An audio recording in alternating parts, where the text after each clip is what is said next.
Escenarios complejos en psicoterapia y terapia familiar. Muy buenas tardes. Como cada martes te saluda tu servidor y amigo, el psicólogo Jorge Ojeda.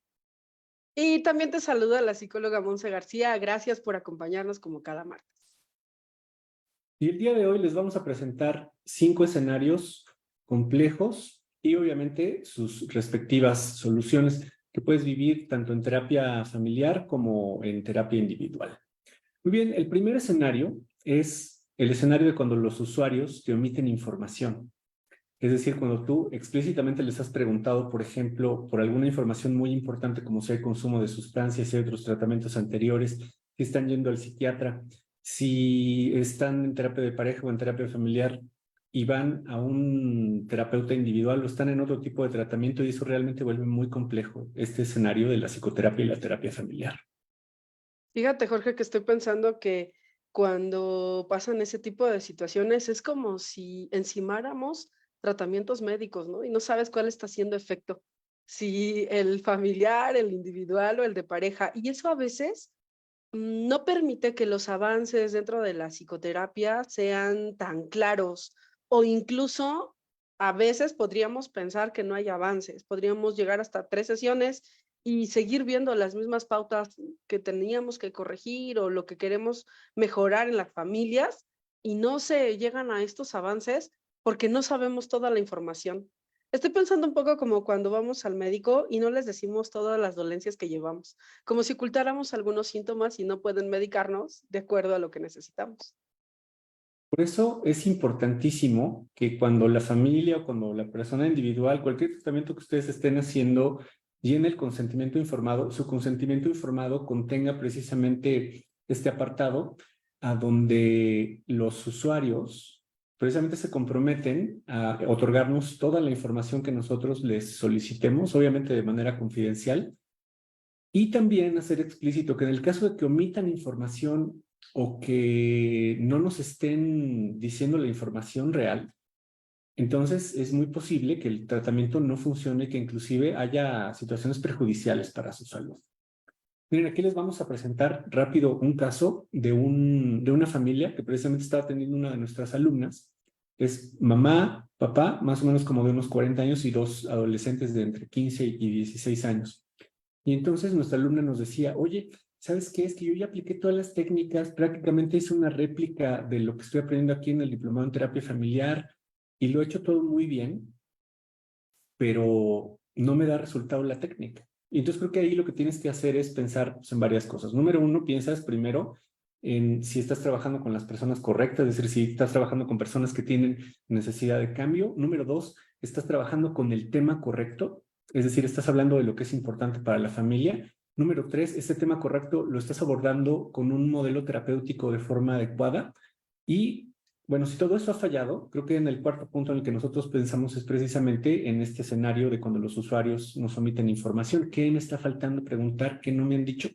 Y en una de las sesiones de terapia familiar, uno de los chicos de repente le dijo a la terapeuta, que en este caso era una de nuestras alumnas, le dijo, es que ustedes se ponen bien de malas cuando van a su curso de coaching.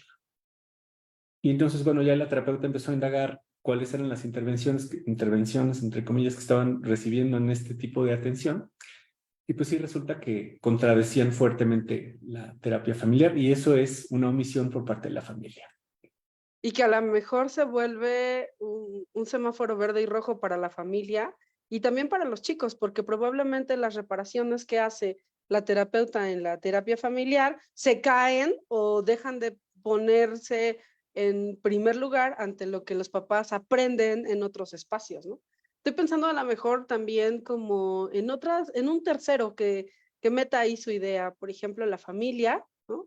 O que los papás no lleven al cabo fuera de los consultorios esos cambios que ya estamos viendo dentro del consultorio. Eso también me parece que el que digan, pues sí, en una tercera sesión, que los hijos digan, sí, lo que pasa es que mis papás dicen aquí que nos van a preguntar y hacemos ejemplos y aquí sí nos escuchan, pero allá afuera no.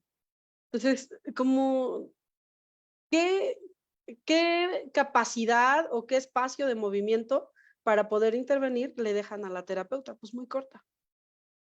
Por eso vamos a volver a insistir en este apartado del consentimiento informado de que los usuarios se comprometen a decir la verdad y de que en caso de que haya falsedad de esa información, bueno, pues se hacen responsables por los resultados precisamente del tratamiento debido precisamente a haber omitido esta información. Información. ¿Cuáles son los casos más peligrosos en los que los usuarios nos omiten información? Bueno, pues por ejemplo, cuando están yendo a tratamiento psiquiátrico y no nos dicen, porque ustedes saben precisamente que para que nosotros podamos recibir a un paciente que está atendiendo, que está recibiendo información por parte de un psiquiatra, que está siendo atendido por un psiquiatra, bueno, pues necesitamos una hoja de referencia por parte de este profesional. Cuando hay consumo de sustancias, que ahorita Monse nos va a platicar un caso bien interesante. Cuando, por ejemplo, los usuarios tienen una condición médica que quizás también no les permita recibir de una forma muy adecuada la psicoterapia. Fíjate que pienso que a lo mejor algo que puede suceder, a mí me ha pasado, es que cuando iniciamos las sesiones y empezamos un poco a explorar cuáles son estos elementos que necesitamos saber, como por ejemplo, si consumen algún medicamento, esto que tú nos acabas de decir, a lo mejor no dan toda la información al principio. Como que la familia al principio puede no sentirse cómoda hablando de temas difíciles y a lo mejor los chicos no se sienten listos para hablar de temas que podrían ser vergonzosos, entre comillas, pero a veces pasa, no sé si a ti te ha pasado, a veces pasa que conforme va avanzando la terapia, sueltan una bomba y entonces dicen cosas como esta, ¿no? Del caso que nos refieres, que efectivamente los papás van a un coaching que está diferenciado de la manera de lo que hacemos en la terapia familiar. O así, me acaba de pasar hace poco que igual en la consulta la mamá dice como muy natural, dice, bueno, lo que pasa es que mi esposo consume. Y yo le dije, ok, ¿cómo consume? Y me dijo, sí, anfetamina. Y le pregunto al chavo, ¿con qué frecuencia lo haces? Todos los días. Y entonces yo así de, oye, ¿por qué esa información no me la dijiste cuando te estaba yo preguntando? Porque ya yo sabía desde el principio. Entonces, a veces hay que aprender como a favorecer un clima en el que las personas se sientan dispuestas a hablar y nunca apagar este radar de probablemente exista una situación de riesgo constantemente. Siempre que yo escuche algún ítem que me sea de interés o que me haga pensar en estas situaciones de riesgo, indagar, indagar, indagar. Sí, desde luego, desde luego. Ahorita me hiciste pensar con respecto a cuando los usuarios nos ocultan información, y esto a lo mejor es algo que quisiéramos compartirles pues con mucho cariño, porque nos ha sucedido de que nos ocultan información y entonces toda la responsabilidad del tratamiento queda del lado del terapeuta. Mm. Tú, por ejemplo, desde la perspectiva del modelo de la terapia centrada en el problema del Mental Research Institute, pones una información que anticipa precisamente esta situación, como la del consentimiento informado, ¿no? De que si nos omiten información, es muy probable que haya riesgos para la salud de los pacientes. Entonces, creo que ya los usuarios se vuelven un poquito más conscientes con respecto de si ocultarte información o no ocultarte información. Aquí no se trata, por ejemplo, tampoco de hacerle al mago, ¿no? O de decir si no está diciendo la verdad o de dudar de las personas. Simplemente se trata de hacer esta anticipación de que realmente ellos nos están dando toda la información que nosotros requerimos. Y ahorita me hiciste pensar también en términos de la historia clínica, o sea, de qué tanto es importante tener una historia clínica que al menos hable de los padecimientos físicos, del consumo de medicamentos, de los tratamientos anteriores, de las situaciones de riesgo como violencia, situaciones de consumo, suicidio, homicidio, que nos permitan precisamente también anticiparnos a este tipo de situaciones. Y que bueno, finalmente tener toda la información nos permite efectivamente ayudarle a las familias o a las personas a tener un panorama diferente, a cambiar esa razón por la cual han venido. ¿Qué te parece entonces que nos vamos al segundo caso, Jorge? Y estoy pensando en estas familias que cuando se desborda la pasión que traen ahí desde la casa y entonces se gritan, se insultan, ¿no? ¿Cómo ves este caso? Escenario número 2, que es precisamente este que está mencionando Monse, que es el de los gritos y los insultos. muchos de nuestros alumnos nos dicen, híjole, ¿qué hago, por ejemplo, si la familia se grita? ¿Qué hago, por ejemplo, si la familia se insulta, si se ponen a llorar? Es el pan de cada día del terapeuta Mm, familiar, definitivamente. Preocúpense, por ejemplo, cuando la familia no hable. Ahí sí está difícil. Cuando la familia, por ejemplo, pues ahorita me acuerdo de un caso de un chico de 16 años, una pareja con un hijo únicamente de 16 años. Entonces, cuando, cuando Monse, por ejemplo, aquí les va a preguntar, ¿en qué les puedo ayudar? ¿No? Venga. familia, ¿en qué les puedo ayudar? Ok, aquí el papá va a decir, yo ya no aguanto a mi hijo y a mi esposa, porque ya todo el tiempo son peleas y todo el tiempo son gritos e insultos Ujú, y ya no los aguanto. O sea, yo ya no puedo vivir en la casa. ujú. Entiendo, y entonces tendría que preguntarle primero a la esposa. Le voy a decir solo esposa, ¿no? Esposa, ¿cómo escuchas lo que dice tu esposo? Que él ya no aguanta las peleas y los gritos. Ok, pues te va a decir María y Juan se van a llamar. Y entonces Va. María te va a decir, pregúntele qué hizo, pregúntele qué fue lo que hizo. Entonces aquí el chavo, que se va a llamar Luis, Ujú, va a decir, pues es que mi papá engañó a mi mamá.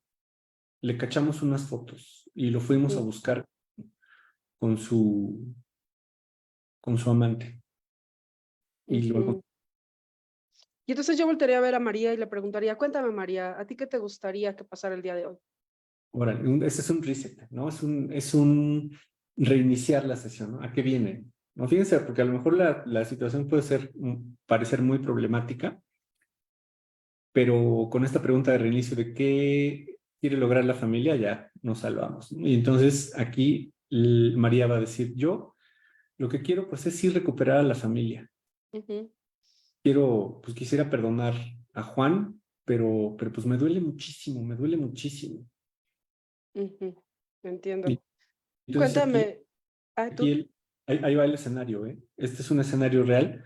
Entonces aquí él se va a pasar del lado de la mamá y le va a empezar a pegar al sillón. Entonces va a voltear con el papá y le va a decir, ¿por qué lo hiciste? ¿Por qué, papá? ¿Por qué? Y entonces yo daría un poco de momento a que también recordemos que el silencio puede comunicar. Ajá. Ajá. Entonces yo guardaría un poco de silencio, guardaría la calma, porque dice el maestro Salvador Minuchin que nosotros usamos el caos para poder intervenir.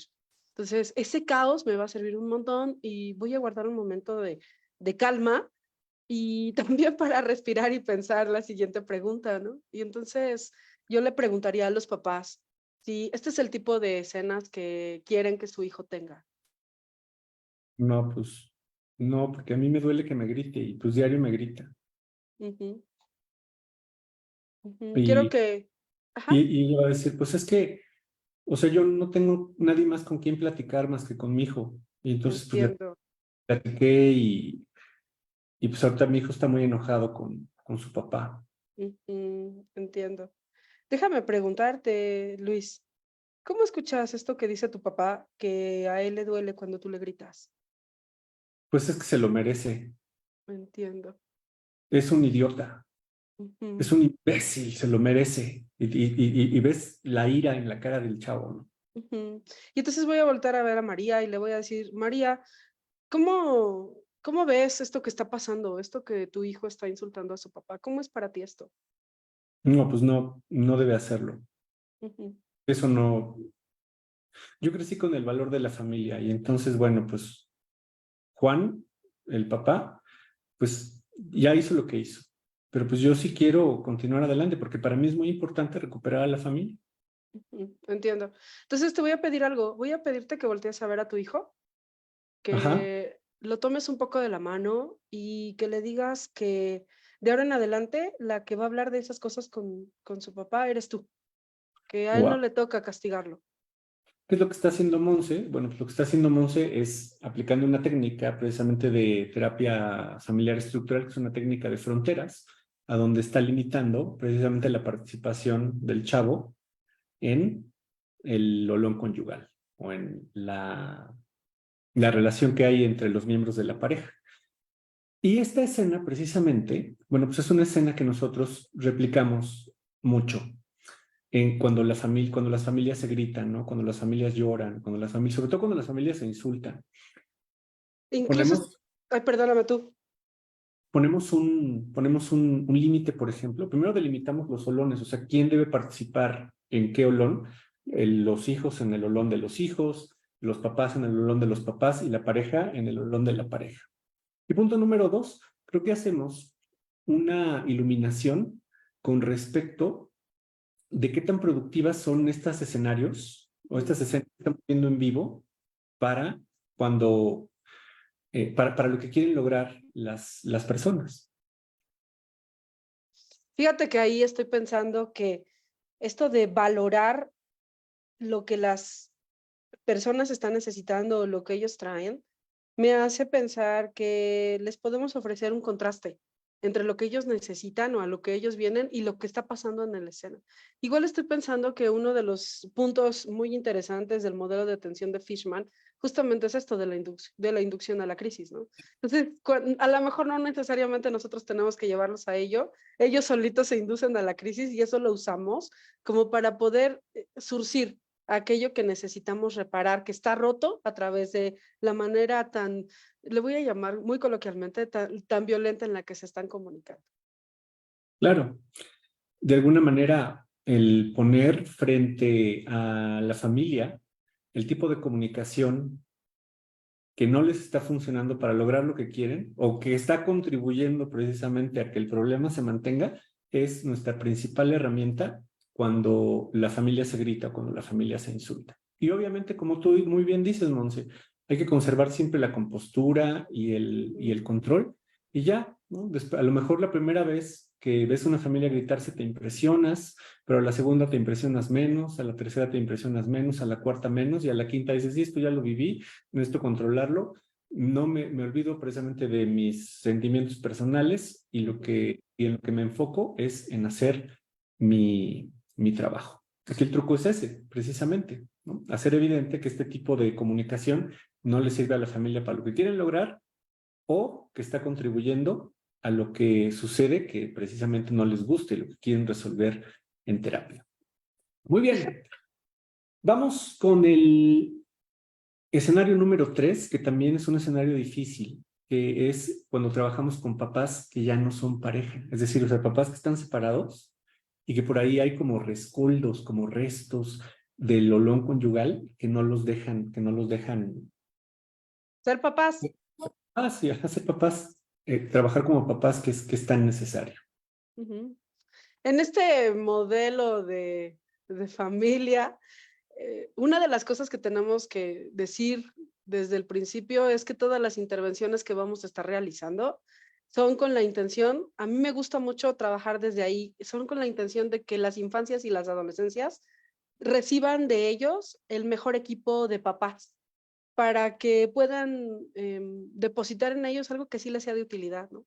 Entonces, muchas veces ya el hecho de reunir a la familia también de este modelo de Fishman, ya el hecho de reunir a la familia es un acierto terapéutico y es un mensaje muy poderoso. Estoy pensando en un caso en donde recibí a un adolescente en donde estaba sorprendido de lo que significaba para él que sus papás estuvieran juntos, sentados en el mismo espacio después de que tenían 10 años pelearse, ¿no? Sin hablar o hablar únicamente lo básico y así. Entonces, eso le hace recibir al adolescente el mensaje de que sus papás van a tener esta tregua por el beneficio de ellos o por el beneficio de las infancias. Eso me parece que es invertir en un estilo de crianza que sí funciona, ¿no? Y a veces, bueno, pues tendríamos que hacer escenas en las que le llevamos a delimitar el tema del que vamos a hablar en la terapia familiar.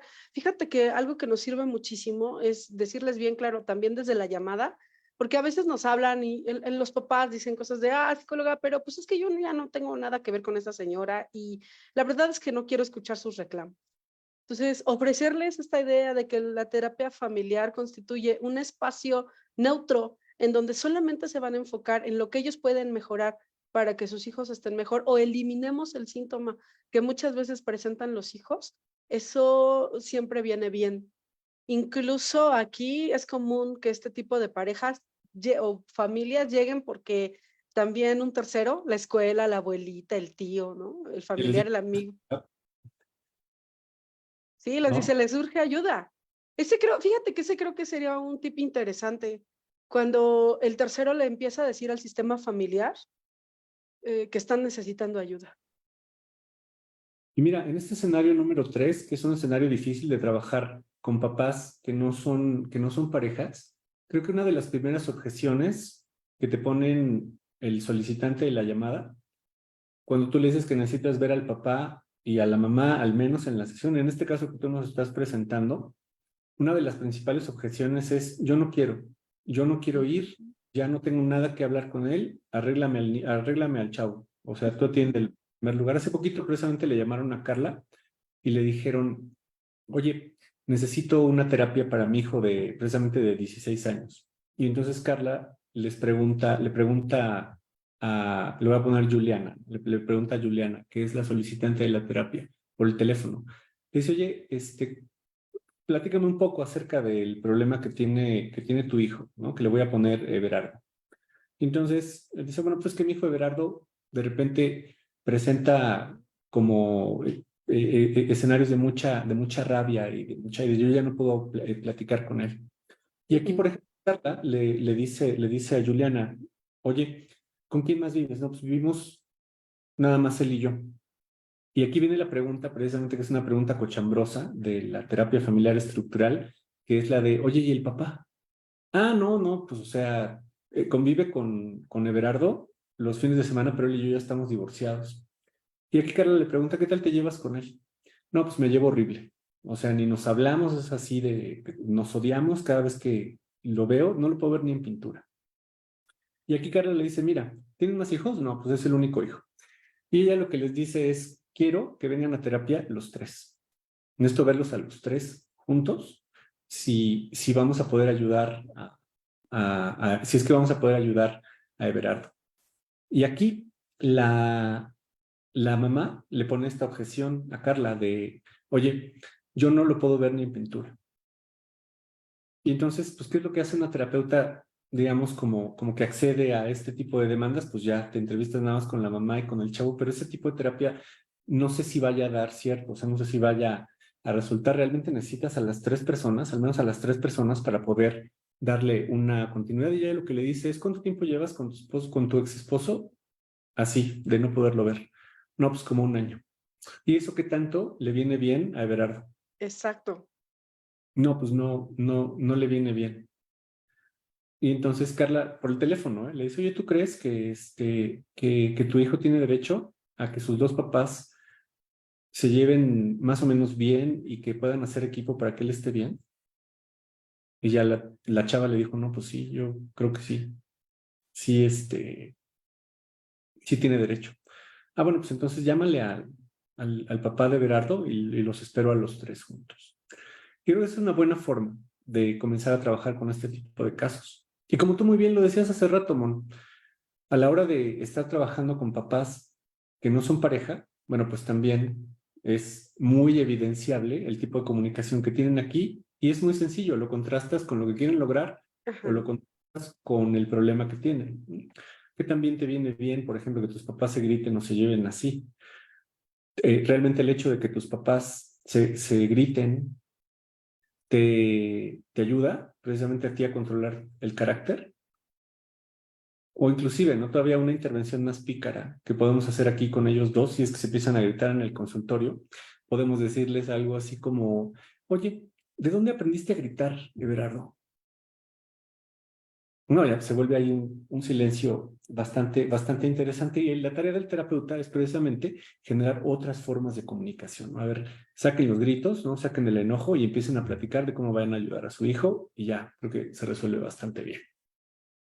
Sí, yo pensé que ibas a decir en esta intervención pícara, les ibas a decir, vaya, ya veo por qué se divorciaron.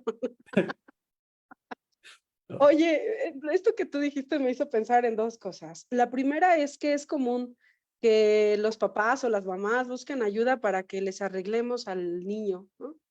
Así como esa escena chiquita que tú pusiste al niño frente a la terapeuta, es muy común.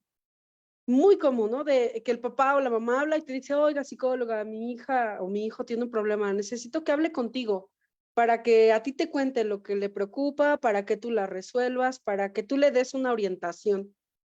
Y Ajá, entonces, yo siempre les pregunto esto, déjame saber, ¿tú de quién crees que le va a ser más utilidad la orientación? ¿La mía o la tuya?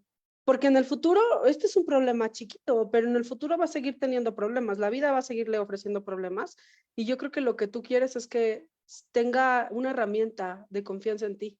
No, pues sí. Pero también me ha pasado que cuando les hago esta, no sé, le voy a llamar así, como esta proporcionarles información de cuáles son los alcances de la psicoterapia, algunos papás deciden no asistir bajo esta condición. Pero eso también está bien, porque eso nos hace pensar que no es una familia a la que le podamos ayudar, porque no tienen una verdadera necesidad de cambio. Entonces, el que no venga, el que nosotros citamos a los papás con los hijos y que no vengan o que no se dé la cita, también está bien, porque significa que no están listos para poder hacer el cambio. Y la otra cosa que estoy pensando es que a veces los niños o las niñas, las adolescencias, se convierten en el síntoma de la patología comunicacional de la familia, pero también al mismo tiempo son excelentes coterapeutas. Dicen claro. unas cosas bárbaras, ¿no? Que les reflejan, incluso pienso, ¿no? Ni yo lo hubiera podido hecho mejor. Los niños hacen iluminaciones o les dicen a los papás, pienso el caso de una niña en la que en un momento se desesperó tanto, en la que les dijo a los papás, los volteó a ver, ¿no? Y les dijo, pues que no entienden, que lo único que tienen que hacer, lo único que tienen que hacer es ponerse de acuerdo para poder hablar en tranquilidad. Y los papás así de, Y ya, con eso es suficiente. Y aquí, por ejemplo, voy a traer a la conversación las palabras del maestro Salvador Minuchin, que son precisamente que la conducta perturbada de un niño o un adolescente está íntimamente relacionada con la calidad de las relaciones de los adultos a su alrededor. Y otra frase que, por ejemplo, también a él le gustaba mucho es la de ¿cuál es el tema o por qué hay temas que el adolescente podría hablar conmigo que contigo no? ¿Quién es su papá? ¿No? ¿Quién lo parió? ¿Quién lo engendró? ¿Por qué él tendría que hablar conmigo cosas que debería poder hablar con ustedes? Vamos a lograr en este momento que él pueda hablar con ustedes, porque él va a vivir con ustedes pues prácticamente pues, toda su vida, ¿no? O toda la vida de ustedes van a tener un hijo. Yo me voy a ir de aquí en una hora y a lo mejor me pueden volver a ver otra vez o en una tercera ocasión o en una cuarta, pero yo me voy a ir de su... Ustedes van a quedarse viviendo juntos. Entonces, vamos a lograr que en este momento sí puedan hablar con él. Venga, fíjate, este es...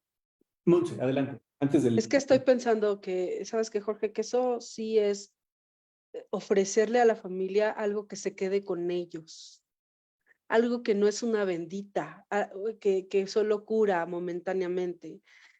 La terapia familiar en donde logramos que los papás se involucren con lo que le está pasando a los chicos, hombre, les ofrece una vacuna de salud emocional a los chicos, porque independientemente, eso es algo que a mí me gusta mucho percibirlo y trabajarlo en terapia familiar con este tipo de casos, ¿no? Independientemente de ellos estén juntos o no, siempre van a tener una relación con el niño.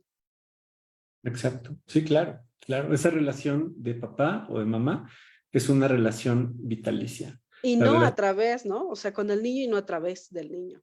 y no a través del niño. Pues es una Ujú. relación vitalicia, sí, claro. Ok, escenario complejo número 4, que también nos han preguntado mucho del escenario número 4, que es el de los casos de abuso sexual. ¿Qué hacemos con los casos de abuso sexual cuando llegan a nuestro consultorio? Bueno, aquí vamos a dividir este escenario en dos. Cuando a nosotros precisamente desde la llamada telefónica nos indican, oye, ¿sabes qué? Que sospecho que mi papá, por ejemplo, abusó sexualmente de mi hija. Sospecho que un tío abusó sexualmente de mi hija. Mi hija me relató, mi hija de 5 años me relató, ya ¿no? te cuentan toda la escena desafortunada. Entonces, creo que aquí es rápido, ¿no? Súper sencillo de resolver. Lo primero que nosotros tenemos que hacer es referir, canalizar. a este tipo de familias a una institución gubernamental como un centro de justicia para mujeres, punto. No es necesaria la participación de un terapeuta, por ejemplo, particular en este tipo de situaciones para evaluar y hacer pruebas, etcétera, etcétera, nada de eso. ¿Por qué? Porque el tiempo aquí es muy valioso, ¿no? Tienes que preguntar, por ejemplo, si el abusador sigue conviviendo con la víctima. Te tienes que preguntar también si tiene algún tipo de poder precisamente sobre los otros cuidadores, dígase lo de la casa, el dinero, etcétera, etcétera. Entonces aquí es necesario forzosamente desde la primera llamada telefónica involucrar a una institución gubernamental. Es un escenario muy diferente, por ejemplo, de cuando en una consulta, ¿no? Si tienes una niña de 5 años que tiene problemas para dormir, que se hace pipí en la cama, que tiene pesadillas, que no come bien, etcétera, etcétera. Y Que entonces tiene regresiones, por ejemplo. de repente la niña en el consultorio te relata una escena a donde fue víctima de abuso sexual, por ejemplo, por parte de un abuelo, vamos a suponer. Este caso, por ejemplo, de inmediato lleva también una hoja de referencia hacia un centro de justicia para mujeres. Y lo que tú debes hacer como terapeuta para poder atender correctamente este tipo de casos es garantizar que en este caso, no sé, por ejemplo, los papás pueden proteger a la niña que están dispuestos a asistir, a darle seguimiento a la hoja de referencia. Y aquí luego, por ejemplo, nos dicen, oye, si los papás, por ejemplo, quieren proteger al abuelo, bueno, pues para eso tienes un contacto de emergencia que sacaste de la historia clínica. Y bueno, al contacto de emergencia podríamos darle precisamente esta hoja de referencia hacia un centro de justicia para mujeres. Y todavía, por ejemplo, nuestros alumnos nos preguntan, oye, ¿y qué pasa? ¿Qué pasa si ni siquiera el contacto de emergencia quiere hacerle frente al abusador? ¿Qué hacemos? Ah, bueno, pues entonces ahí viene la firma de una hoja de exhibición de responsabilidad, por ejemplo, de que ellos se hacen responsables de que no van a llevar a la niña, pero ahí no acaba tu tarea. Lo que nosotros como terapeutas debemos hacer de acuerdo a la NOM 046 de violencia, todo esto que les estamos comentando es de acuerdo a la NOM 046 de violencia de Secretaría de Salud. Lo que tú tienes que hacer como terapeuta es generar una notificación al Ministerio Público y presentarla. Y ya creo que ahí acaba tu labor como terapeuta familiar.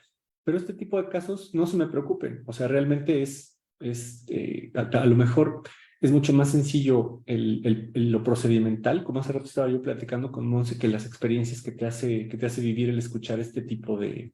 de casos. Decimos que en la terapia escuchas de las cosas más preciosas que pueden pasar entre los seres humanos, pero también escuchas de las peores, como este tipo de situaciones de abuso sexual. Entonces, siempre involucren a una institución gubernamental. Y en el caso de que nadie de la familia quiera dar seguimiento a esta referencia que tú les estás haciendo al Centro de Justicia para Mujeres, por ejemplo, entonces hay que generar una notificación ante el Ministerio Público. Fíjate que estaba pensando que incluso aceptar o mantener este tipo de casos, lo único que hace es revictimizar a las víctimas, Claro. porque incluso hacerle un diagnóstico y este rollo es una revictimización, porque en una instancia gubernamental ya tienen protocolos e instrumentos especializados en ese tema. Tienen personal entrenado para poder dictaminar, y yo no lo sé, probablemente tú sí, sí tiene que ser un peritaje psicológico que tiene unas características de protocolo totalmente diferentes a las que nosotros podemos hacer en terapia familiar. Porque recordemos que la terapia de familiar tiene alcances y hay casos en los que no tenemos intervención como esto, ¿no? Entonces hay que referirla con el especialista que sí puede favorecer, incluso argumentar las razones de por qué para fincar un delito, ¿no? Pero inclusive, aunque por ejemplo tú fueras experta en este tipo de protocolos, vamos a suponer que trabajaste en un centro de justicia para mujeres o en una Ok, unidad, ¿sí? Y te sabes todos los protocolos para aplicarle a la víctima, ¿no? Al menor, etcétera, etcétera. A lo mejor sí tienes los conocimientos, pero no tienes los recursos, por ejemplo, El médicos, marco. legales, Ajá. inclusive de refugio que le puede ofrecer una institución gubernamental. Estos casos llevan una hoja de referencia, punto. O por ejemplo, que efectivamente el Estado logre notar que esa pequeña está siendo víctima de violencia y se la recoge a los papás. O sea, ¿por qué tendríamos que retrasar el camino que requiere la protección de esta chiquita, no? Incluso aunque yo tuviera los conocimientos y conozco los protocolos y sé cómo se le hace para diagnosticar ese tipo de cuestiones, en un consultorio privado necesita el Estado volver a hacerlo a través de sus propios medios. Entonces eso es, no sé, continuar siendo parte del problema y no de la solución. Esto es un escenario, si tú te quedas, por ejemplo, este tipo de casos, es un escenario en el que la cura ya se vuelve parte del veneno. Entonces, no tiene mucho sentido. Una hoja de referencia lo más pronto posible, y lo más pronto posible y lo más indicado es en esa misma sesión. Ya, no se espere. Así es. Incluso, ¿sabes qué me hace pensar? Porque muchos de los colegas que están con nosotros en los entrenamientos trabajan en espacios públicos. Entonces, creo que a lo mejor un tip aquí podría ser, investiguen cuáles son los protocolos o conozcan cuáles son los protocolos que hay en este tipo de situaciones en esa institución pública en la que trabajan.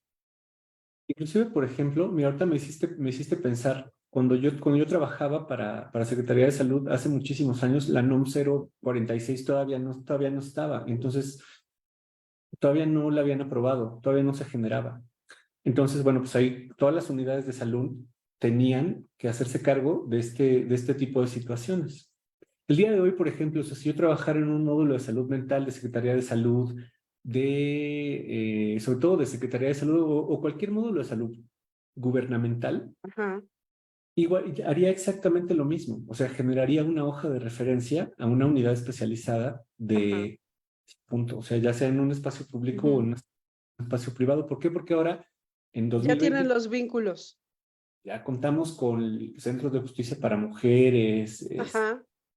Incluso en las centros escuelas, ¿no? de Estoy pensando que también en las escuelas ya tienen este protocolo en el que tienen, pensando en una psicóloga que trabaja en una escuela, ¿cuál es el camino que tiene que seguir? sí, no se queden este tipo de casos. Muy bien, escenario número 5, que es con el que nos vamos a despedir el día de hoy, que son este escenario número 5 que se refiere precisamente a los casos que te mueven. O sea, ¿qué pasa, por ejemplo, cuando la familia te hace enojar? ¿Qué pasa cuando la familia te hace sentir triste? Sobre todo cuando te haces tener emociones negativas. Y aquí, por ejemplo, una de las primeras respuestas que nosotros vamos a darles es que no necesitan 20 años de terapia o que no necesitan ir a resolver alguna situación que les evocó la familia. Aquí lo primero que hay que hacer es, número uno, reconocer cómo te sientes, ¿no? O sea, qué es lo que te está pasando en este momento. Paso número dos, saber si eso que estás sintiendo te puede ayudar a ejecutar una técnica que está obviamente científicamente validada, sí o no. Si sí te ayuda, bueno, pues entonces lo ejecutas. Si no te ayuda, entonces lo haces a un lado. Y es así de sencillo. Miren, aquí les vamos a contar una historia precisamente de una familia a donde una chica de 15 años le decía a sus papás, es que yo quiero que sean más tiernos conmigo, quiero que me abracen, quiero que me besen. Y el hermanito por acá de 5 años decía, sí, bésenos y abrácenos. Y a los papás realmente les costaba mucho trabajo el dar, pues digamos, como cariño físico o caricias psicológicas con palabras. Y entonces una de nuestras alumnas de repente les dice, a ver, inténtenlo, intenten darle cariño a sus hijos. Y los papás así como de, y no podían, y no podían, y no podían. Y entonces, de repente esta chica, la terapeuta, se puso a llorar, ¿no? Se le salieron las lágrimas. Y entonces yo dije, ¿qué onda? ¿Qué es lo que sucede? ¿Cómo lo va a resolver? ¿Se puede hacer? Claro que sí se puede hacer si lo sabes manejar, como esta chica le dio muy, muy buen manejo. Y entonces les dijo a los papás, miren, me hicieron llorar. O sea, me hicieron llorar de que no le pueden dar el cariño a sus hijos que ellos necesitan. A mí no me gusta ver a los adolescentes y no me gusta ver a los niños tristes. Por eso me hicieron llorar. Me hicieron llorar muchísimo. Entonces, lo que voy a hacer ahorita es que me voy a quitar las lágrimas de los ojos porque quiero ver así nítidamente, claramente, qué es lo que está pasando con los chicos, cómo es que están necesitando de su cariño y que ustedes atiendan esta necesidad, por favor. Me conmueven, de veras me conmueven, porque si ustedes no les dan el cariño que necesitan, ¿quién se los va a dar? ¿Dónde lo van a encontrar? ¿No? Y así con la voz quebrada y todo. ¿Y qué crees que qué creen que los papás ya les pudieron dar el cariño a los niños, los abrazaron, se empezaron a llorar todos? Y al final, bueno, pues con sus lágrimas provocó una escena que fue benéfica para la familia. Y en la supervisión, de repente le dijimos, oye, ¿cómo fue? O sea, ¿qué fue lo que sentiste?